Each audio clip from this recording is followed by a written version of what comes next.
حضرت ابراہیم علیہ السلام نے اپنی زندگی میں جو کیوریوسٹی،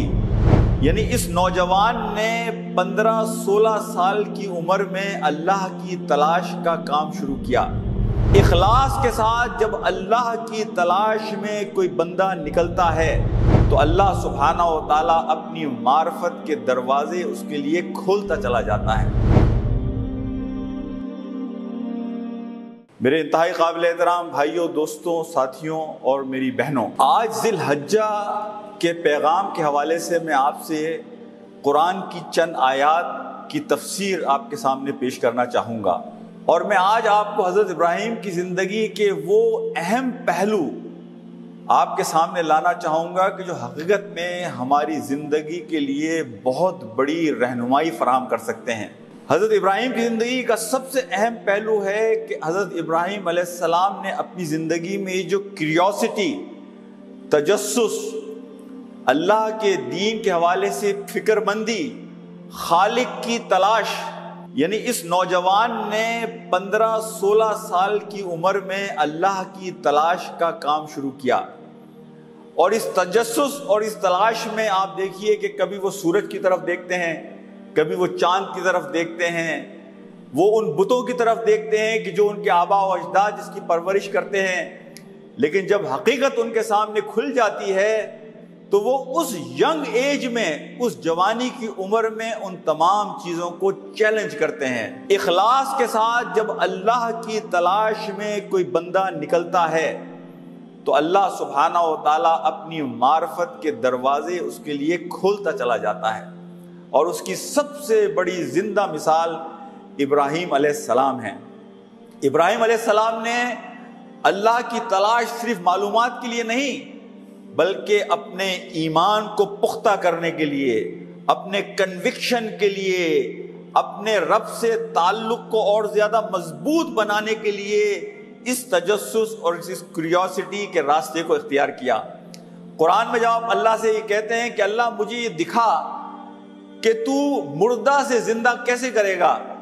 تو اللہ نے حضرت ابراہیم سے کہا کیا تجھے ایمان نہیں ہے ان چیزوں پر؟ انہوں نے کہا نہیں، مجھے ایمان ہے لیکن میں دل کا اطمینان چاہتا ہوں۔ لیکن یہ دل کا اطمینان، یہ کیوریوسٹی، یہ تجسس، یہ حق کی تلاش حضرت ابراہیم کی تھی اللہ سے مزید قربت کا تعلق پیدا کرنے کے لیے۔ تو حضرت ابراہیم کا جو تجسس تھا، جو کیوریوسٹی تھی، اس نے حق کے دروازے ان کے سامنے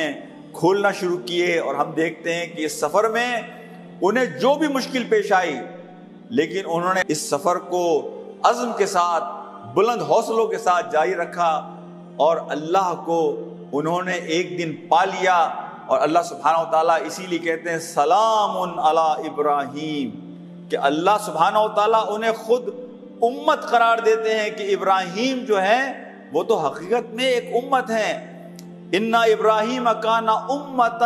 قانتا للہ حنیفا ولم یک من المشرکین شاکرا لانعمہ اجتباہ وہداہ الی صراط مستقیم وآتیناہ فی الدنیا حسنہ۔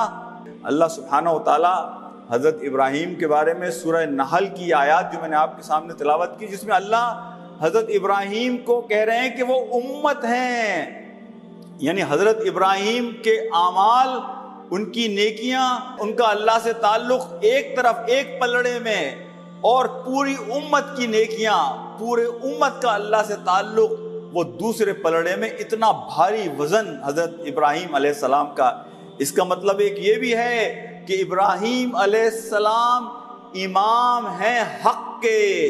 تو انہوں نے جو تعلیم اپنی قوم کو دی اور آئندہ آنے والی قوموں کو دی، ان کا ہر نیک عمل، قوموں کا نیک عمل حضرت ابراہیم کے لیے صدقہ جاریہ بن گیا۔ میرے بھائیوں، دوستوں اور میرے ساتھیوں اور میری بہنوں، اور اللہ سبحانہ و تعالیٰ کہہ رہے ہیں وَآتَيْنَاهُ فِي الدُّنْيَا حَسَنَةً، تو یہاں اللہ کہہ رہے ہیں کہ ہم نے ابراہیم کو دنیا کا حسنہ دیا۔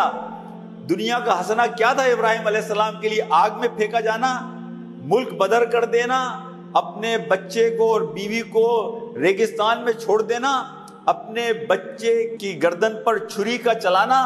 آپ کے خیال میں یہ مشکلات، یہ حسنات تھی دنیا کی؟ جی ہاں،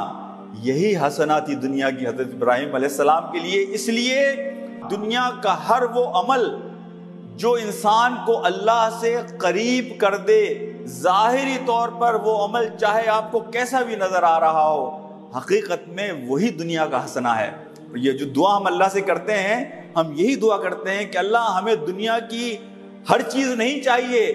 دنیا کی وہی چیزیں چاہیے جو بلیسڈ ہیں،